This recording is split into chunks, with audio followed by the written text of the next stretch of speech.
Yeah. And when I was serving as an airway management physician for the Cowboys, I had my Seahawks socks on under the suits. You couldn't see it.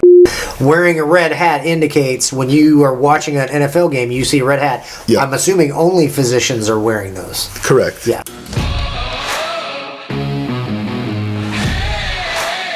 You are listening to EMS with your hosts, Erik Axene and Matt Ball. Speaking of wearing time, it's fall. It is fall. We just started NFL a couple weeks ago. The NFL football season is kicked off, and I believe it was the second week of the NFL season. There was a line referee that apparently... That was the first week, but I could be wrong. Yeah, whatever. No, it wasn't this past week. It was the week before. So I think it was week 2. Because this was the third week. We're starting the fourth week now. Correct. Yeah. So if I'm not mistaken, but at any rate, Doesn't it was matter. at the Ravens game. Uh-huh. The line judge went down. Apparently went into cardiac arrest based on what we saw.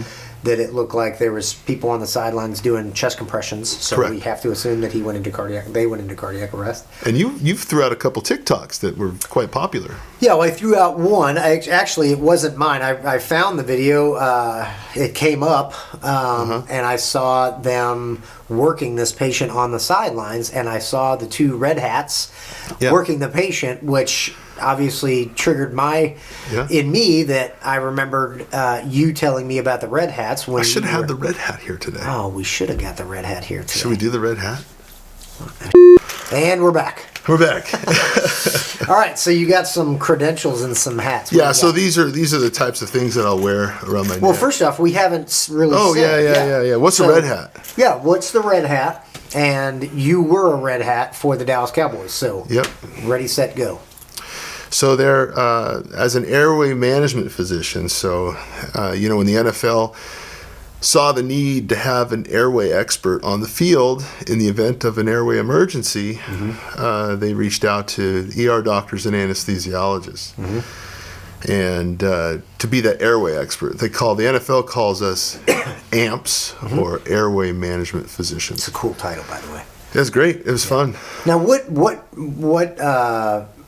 prompted the NFL to do this, and why specifically airway? Yeah, that's a good question. So, actually, a lot of collegiate, well, not a lot, but there were collegiate stories of players who died because people weren't on the field that could do airway or could secure an airway in an emergency. And then, of course, outcomes aren't good if you can't breathe. Yeah, it's usually a bad thing. Yeah, for safety, the NFL stipulated that home teams had to furnish an airway management physician for both sides. Got it. Okay. And so I think I started back in 2016, maybe. Do you know when this program started? Do you know? Before that. Good question, Matt. Has it been like 20 years, 30 years? Maybe. Okay, so probably it's been a little. that. Okay. Yeah. I served, I think, for 6 seasons. From 16, I guess, to about 2022. Yeah. And resigned to start our company, Right. Axene Continuing Education. So Right. the NFL has strict rules on traumatic intubations and things like that. And so because, as much as I'd like to work 5 full-time jobs, I got a family and a marriage. 24 hours in a day. Right. Yeah. So anyway, when I was serving the Dallas Cowboys, they were my team affiliate, which is interesting. They're the most expensive sports franchise on the planet. I don't know if you knew that. But I did know that. yeah, anyway, so what an They honor. are a very good business, and I'll just leave it at that. Yeah. So it was an honor to be able to serve my team. Yeah. The Dallas Cowboys. I remember as a boy growing up wearing a Roger Staubach jersey. I mean, it was like what a great player to model your life after. With my son. Okay, well, that's interesting though, because you're not from Texas. Oh yeah, I was born in Iowa, but I was going to, and then in my high school years we lived in Seattle, and I was going to Seattle Seahawks games as a boy, and I thought I was wearing. And the Texas A&M fans are going to hate me saying this, but the 12th man really started there, but I think we took it to the next level. People are going to hate me for that. I'm sure we're going to get comments. The Aggies are going to be anyway. comments on But that. point is, though, I thought I was wearing a 12th man jersey, but it wasn't. See, my dad was a Dallas Cowboy fan before we ever even lived in Seattle. Really? Yeah. And so he put a Roger Staubach jersey on his son when they went to the games. And so when I saw number 12, got it. I thought I was wearing a 12th man jersey, and it was blue. So wrong kind of blue. yeah. Anyway, so that was what I thought as a kid. Yeah. I thought I was wearing it. So, anyway, yeah. So we're definitely Cowboy fans. Okay. But when we were in Seattle, obviously the Seahawks first. Yeah. And when I was serving as an airway management physician for the Cowboys, I had my Seahawks socks on under the suits. You couldn't see it, but I had to maintain. Yeah. Some sort of loyalty. Some to that team. allegiance, yeah. But it's interesting though. As an airway management physician, I'm standing on the sidelines with the team, right around the 30-yard line, and that's where you could find the airway management physician on the home side around the 30-yard line. And I would stand there with the team, again, a privilege to do that, but at the ready for an airway emergency. And it's interesting, they won't start the game until that airway management physician is there. Yeah, so a very important role. And in our live, we talked about this when we did a live and kind of discussed this whole thing. So there's typically at least 3 physicians. There's 2 amps, or there's an amp. One and amp. then there's a 1 amp, but then there's basically an amp for the visiting team. Yep, and this is the hat. So let's talk about the red hats. So that's in that video that we posted. There was 2 red hats that were working the patient on the sidelines. And so wearing a red hat indicates when you are watching an NFL game, you see a red hat. Yeah. I'm assuming only physicians are wearing those. Correct. Yeah. Now I'd that's leave it on. Can you leave it on? Are we allowed to leave it on? I guess we can. Oh, yeah, it looks good. Okay, so Red's your color, bro. red's my color. Well, thank you. Color. So Brings out your eyes. and you wouldn't wear it backwards, obviously, but Right. but anyway, as an airway management physician, that's just one of 3 jobs that I fulfilled for the team. Now I was primarily an airway management physician, but sometimes I would stand with my badge. I would stand on the sidelines. Am I allowed to touch it? Sure, I would stand on the sidelines. Who's this guy? Look at that young guy. Yeah, that was a picture Man. That was a picture I got at the hospital. That was probably from 2013. Is that still good? Can you still? No. It looked a little different now. So I would serve as the visiting team medical liaison sometimes as well, and I would stand with the visiting team. Right. And now the cool thing about that job is that we would meet the visiting team at their hotel, meet with them there, and then The whole week? Like the week? just the weekend. They would usually get in. Oh, okay. Friday-ish. So whenever they arrived, you were there. Yep, meet with the team, and then the team hotel or whatever. And if there was a medical need for somebody with a Texas medical license, we were there to help and support them. So you might be dealing with... What was a common thing like that you would get called for? I never got called for anything when I served as a VTML, we call it, but I was available. Now, I did things at the stadium, so that's like during the weekend, right? But again, I did this job maybe half a dozen times. Where I was primarily an airway management physician, standing with the home team. Now, the home team were obviously home. Right. So I would show up and just show up at the sidelines with the team, and they would come out of the locker room, and I'm standing there. Yeah. I didn't even go in the locker room with the team. Okay. But as a visiting team medical liaison, you are in the locker room at game day. You meet them in the locker room. You meet with the physicians. You meet there, and then you're standing with the visiting team on the sidelines around that 30-yard line on the other side of the field. Right.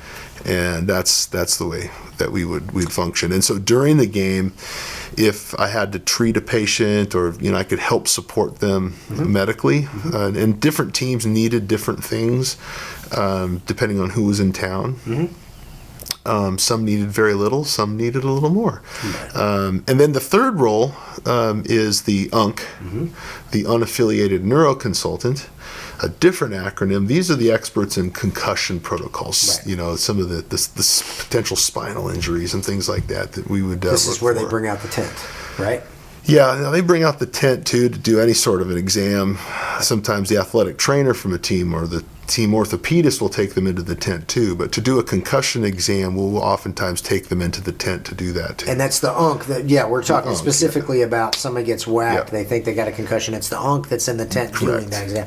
And they're unaffiliated because I'm sure there's a lot of like, oh, well, are you fans of the Seahawks today? Well, we're all unaffiliated. In fact, there are rules. I couldn't cheer for either team. I couldn't clap my hands or do a fist pump when the Cowboys scored, even though inside I am. Yeah. I could not give that visual appearance. I had to stay unbiased. And you there was other rules too. You said you couldn't be on your cell phone at all. Couldn't be on my cell phone.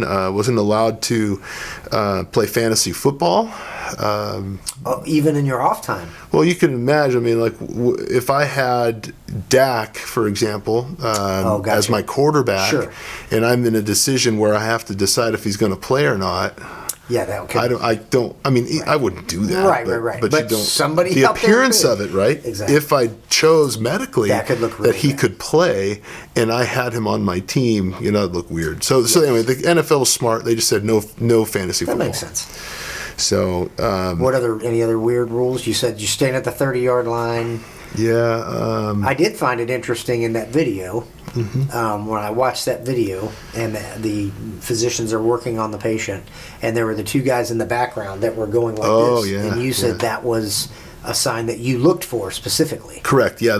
We have at AT&T Stadium, or Jerry World, like we like to call it, we had a specific person, very tall individual, head of security, who I was looking at. So you knew the exact person you were supposed to be looking at. Correct, because he would go out to all emergencies, all injuries on the field. Okay. Most of the time, it's an orthopedic injury, and it's the team athletic trainers and orthopedists. Yeah, will the go amps out there. aren't going out on those. No, because there's really not a lot that I can add. But if it was something that looked concerning as maybe a life-threatening Like problem, the DeMar Hamlin. like the DeMar Hamlin situation, they call us. And I see this sign. I wear an earpiece too, but that's really the sign I'm looking for. And that says a lot of things. It gets the card out there. It gets me out there. Usually what I'll do, anytime there's an injury, I'll walk about 10 yards out onto the field and just wait and watch. And if I see that sign, I'm hightailing it out there because I'm needed. And so we practice, we simulate these types of emergencies at the Cowboys practice field. It's called the Star in Frisco, Texas, and we will get together as a medical and athletic training staff, all of us together, and we will simulate and orchestrate these emergencies so we know what to do and what role we play. So I'd be at the head of the bed ready to get an airway. That was your if main someone role. is in cardiac arrest, right? And then depending upon what we decided, Right. We'd be running the code potentially. There's, again, if something like this were to happen, like the DeMar Hamlin situation, it's all hands on deck. Right. I got an army of paramedics, all very, very capable at what they do. I got the physicians on both sides, which are usually specialized in orthopedics or sometimes neurosurgery. Right. That they're not as comfortable with some of these types of life-threatening They're protocols. not intubating patients on a regular basis. Exactly. So, but the VTML, and myself, two airway experts, two ER physicians, we're going to be managing and doing a lot of stuff. And sometimes we even have the paramedics who are experts at managing codes. Right. We all work together and we practice it, and we all have roles, and we practice getting the pads off and the helmets, the face masks. That was and all actually a stuff. question somebody asked. Would they be responsible for doing the helmet or the pads? And I didn't know. I know the trainers are super efficient. All those things are quick release. They got a tool. Okay. Face mask is off. Got it. Depending on the injury, whether or not we take the helmet off or the pads off or cut them away, whatever. We're very fast and we practice that. Okay. We talked about this in some of our pediatric lectures, actually, the importance of preparation, right? So you right. got a plan. Papa. You be prepared, yeah. That's right. But anyway, so as an AMP or VTML, we're always ready for these things to happen. And then the UNC obviously is there too. And we can serve as VTML. We're kind of like a backup UNC. So if that unaffiliated neuroconsultant was in the locker room for whatever reason, evaluating or in the tent, and then another thing happened, right? Then I would be next up as the VTML if I was serving in that role to cover for the UNC. We also have another physician, great guy, Mark Gamber, Dr. Mark Gamber. He was in charge of all of us, and he was a backup as well. Like if I had an airway emergency, and if I put in an airway, I'm going to keep that airway until I get to the hospital to transfer that care to someone of equal or higher level of expertise. That's just the way I do it. And so I would hand that off. And so I'd be traveling with my patient.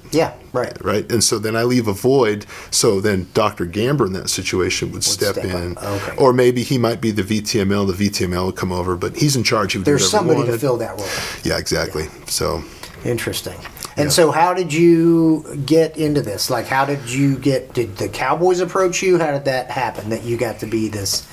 Well, as an ER doctor, one of the things that we do is we work really hard at lots of different hospitals. Sometimes it's just one hospital, but for me, at the time, I was working at a lot of different hospitals, and my physician group that I worked for happened to be the largest physician group in the country, and we have a lot of contracts at hospitals all over the country, and DFW, we got a lot of hospitals, and the Dallas Cowboys reached out to our group to get an ER doc, and they gave them my name, and I was just honored. One of the career highlights for me. This was kind of like I wouldn't say bucket list, but we've talked about this before in your future it was your dream to kind of be a physician with a football team. Right? Yeah, and then your career kind of took a different path, but then it came back right? Yeah, I'll never forget that. I don't cry very often, but I remember when I got that call, it was just such a dream. The tears flowed. I was so... When you got the call that you were going to be... Because I'd given up on that dream. So yeah, you're right, and I've told you the story before. I had a dream of being a Seahawks doctor. I was sitting there with my dad with the Roger Staubach jersey. Hey, Dad, are there doctors out there? My dad explained to me how, there are doctors with the team out there helping to take care of them if they get hurt, and I told my dad, that's what I want to do. Yeah. And it's funny because the process of me becoming a physician was a bit circuitous. There's a lot of reasons for it. I had a tough time in school. I never thought I'd be smart enough or good enough to do anything like that. Right. But people would ask me, what do you want to do? I say, I want to be the sports doctor for the Seattle Seahawks. That's everything. That's what I always told them. Yeah. And when I went to medical school, my wife and I decided that orthopedics, which is where I did my research, and I thought I was going to be an orthopedic surgeon. We decided later on in medical school, during those 4 years, you got to make a decision on where you want to go to residency. We decided for a number of different reasons that we wanted to do emergency medicine. Okay. And so I actually thought that I would maybe do a fellowship in sports medicine to maintain that path, but I was so much more interested in pediatrics. Oh, okay. And so I thought I was going to do a fellowship at the University of Michigan, but anyway, God has a plan for all these things. I ended up here in Dallas. I did not do a fellowship. I just loved EMS. Yeah. Former firefighter, volunteer firefighter. I tested for Orange County Fire Authority. You know the whole story. Yeah. And so when I went into medical school to be an ER doctor, it kind of got that EMS itch, right? For sure. And I loved it. And that's what I was passionate about. And so to do that, I felt like I had to kind of grieve the loss of my dream of being a sports medicine doctor for the Seattle Seahawks. So you didn't know at this time that there was this airway management? I had no idea it even existed. You were thinking, I'm just going to be an orthopedic, and that's right. Because I thought, my understanding was, as an orthopedic surgeon, if you can get a relationship with an NFL team, that's kind of like the ticket. You're in. Yeah, that's the golden ticket. It feeds your clinic, and it's a lot of great notoriety. For sure. And so I grieved the loss of my dream. And so I went, I used to practice medicine in Southern California in the Palm Springs, Palm Desert area, and at Loma Linda area, Riverside County. And then I moved to Dallas to practice medicine. And when I moved out here, I remember telling my bosses, I said, hey, I'm a new doctor in your region. I'm a new doctor here at this group. I may not be your best, but I'm going to work harder than anybody. So just tell me where to go and I'll do it, as a good soldier. And that's right around the time I'd been doing work, burning the candle at both ends, working way too hard, probably, honestly. I'm a workaholic, unfortunately.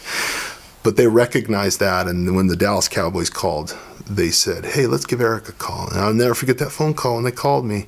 Again, to hear somebody tell me I could be an Airway Management Physician, which I didn't know existed, for the world's most expensive sports franchise, the franchise that I wore their jersey growing up. It just blew me away. That's awesome. Blew me away. That's cool. God's goodness there. That's for that. cool. What a blessing. So anyway, so being there for the Cowboys had such a significance to me. Now, I don't think anybody really understood that. I didn't share that a lot with people. Yeah. As I was standing there with the team. Just how big of a deal. It really was. I mean, it is a big deal, obviously, but to me, it was just personally, even a huge deal. Right. So I just was so grateful for every time I got to step out on the field. Yeah. As a former college football player, too, I just love the game. Yeah. Anyway, so. It's cool to be on the sides. I mean, I can't imagine what that would be like to stand on the sidelines of an NFL game. I bet that's. It was amazing. That would be so hard, especially to not show any emotion. It's your team, and you're just got to stand there, and that would not be easy. That would not be easy. Any interesting stories from when? I mean, obviously, some you might not be able to tell, but there definitely had some interesting stories. I never had to intubate a player, but I did intubate an employee on the field once that went into cardiac arrest. Okay. I had some spine injuries I responded to, some open fractures, but again, the orthopedists really took care of that. But you're just kind of there because of the seriousness of these injuries, they called everybody out there when you see bones sticking out, So, and we really just participated in some of the pain management. Okay. But anyway, they obviously needed the OR. Yeah, right. And antibiotics and all that. Right. Yeah, interesting. So I did a lot of interesting things, and it was so fun. It really wasn't work. Yeah, I bet. It wasn't work. Well, it's kind of like going to the fire station. It doesn't feel like work. You love it so much. Yeah. You're hanging out with your buddies. Ace, man, when you and I work here at Axene together, we're traveling places and filming. It's not just me and you. It's the whole team. The whole team, I know. Devin, our film guy. Oh, yeah. Our road trip out to Vegas. Yeah, when Devin and I went to San Diego to get the road trip to Vegas. Yes. Oh, drove all the way from Texas to Vegas. That was fun. And I pinched myself. That was fun. When that's work for us. But you know what? There's it's a job. I don't know if it's work. It's a job. But it is. But it's fun. Yes. I like to make work fun and fun work, right? Yes, right? And we do that, and I think we do it really well. But the reason we do all this, the reason we're even talking about this today, is we really want to educate people. Right. And there's not a lot to, maybe educate about, being an amp. Well, but it's great to know your background and your history, right? You get to know your teacher. And people, I mean, that video that we posted, people really like, Red Hats. And I mean, I had hundreds of people commented like, I didn't know that. And it was, it was one of those interesting things. And then to actually know somebody that did that is super interesting. So to kind of get the inside pictures, it's like, people come up and they ask me about being a fireman, like, what does this mean? And what does that mean? And so it's interesting to be able to talk to somebody that did that. I mean, I'd never heard of an amp before, didn't know that was a thing. So, it's funny. I think it's worth mentioning is that I would stand on the sidelines. This is how we did it for the Cowboys. I would stand on the sidelines with my lead paramedic. We stood together. Yeah. And I didn't respond to every emergency, but he or she did. Whoever's standing with me, and I was following their lead. I mean, I'm watching for the signs. Yeah. But I trust them. We work together seamlessly, and we practice things together, and we're a great team. Yeah, kind of like. Yeah, pre-hospital, hospital environment. Exactly. And who is your favorite, not player, who is your favorite person with the Cowboys that you like to interact with? Or maybe what was a positive interaction you had or something cool that you got to do? I had an embarrassing moment once. Okay. I'll share with you. I like embarrassing moments. I like your embarrassing moments. Oh, man. I never shared this. I don't know if I've ever shared this with you before, but you just reminded me of it. All right, it's not necessarily a positive thing, but... Well, it's going to be positive because I'm going to laugh at it. But. Yeah. So Jason Witten, Okay. Former tight end, used to Love play. that guy. Yeah. I don't know him, but he seems like a class act. Seeing him interact, and and we didn't do any more than just say hello, Right. but he always seemed so friendly and down to earth. Yeah. I remember one time, and he probably wouldn't remember this, but I remember one time we were watching the game together, and it was at the end zone by my 30, right? Yep. So now I'm just surrounded by players, these Giants, and he was standing next to me, and something happened in a play, and he turned to me and said, "Hey, did you see what happened? I missed that. Did you see what happened?" And he was like, he's so interested and into the game. Every single thing. He's rooting. I mean, it was really neat to see how into it he was, and how friendly he was, and just asking, just like you would if you were sitting in the stands. Just two guys. Hey, did you see that? Yeah. But he was always very friendly and engaging, saying hello, excuse me, or whatever it was. If you stepped on my foot. He seems like that kind of that was his reputation, at least, which is a good reputation. But we were walking, so it was at the practice facility. We were actually practicing what we talked about, the cardiac arrest scenario. And so we were at the practice facility, and they happened to be there at the facility. There was some sort of a golf tournament that was happening or something. I can't remember.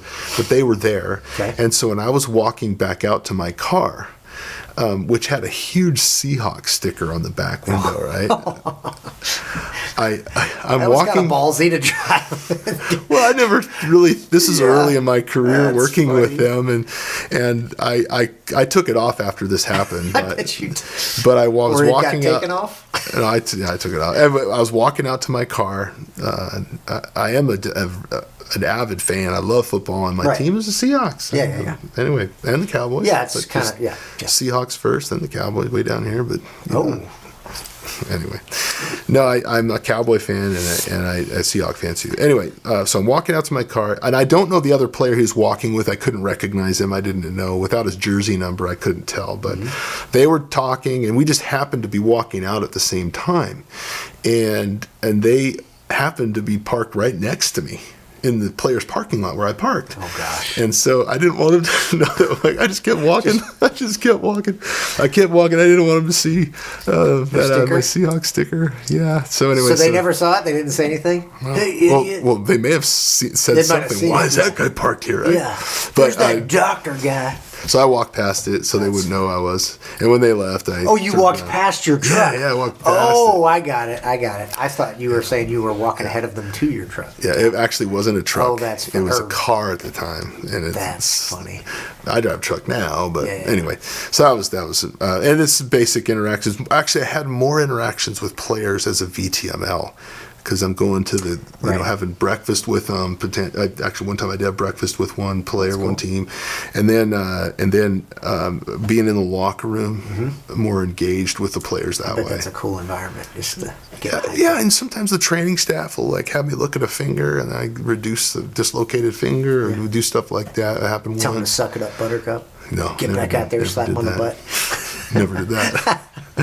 There's probably a rule against that, but that was the basic, role there, and it was an incredible experience. And it's interesting to deal with medical emergencies in situations like that, where that role is super important because most of the time we're not dealing with somebody who's getting close to their VO2 max on the field potentially, and then they go into cardiac arrest. That's a whole different. You got to be on point. You don't have much time, and you're dealing with a youngish multi-millionaire. Yeah, the risks are high too. Yes. So and you're on TV with the whole world watching. Millions watching. Yeah.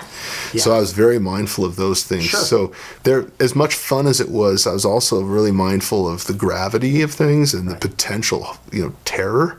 Yeah. But also to me as an ER doc, terror and the high risk stuff gets me excited.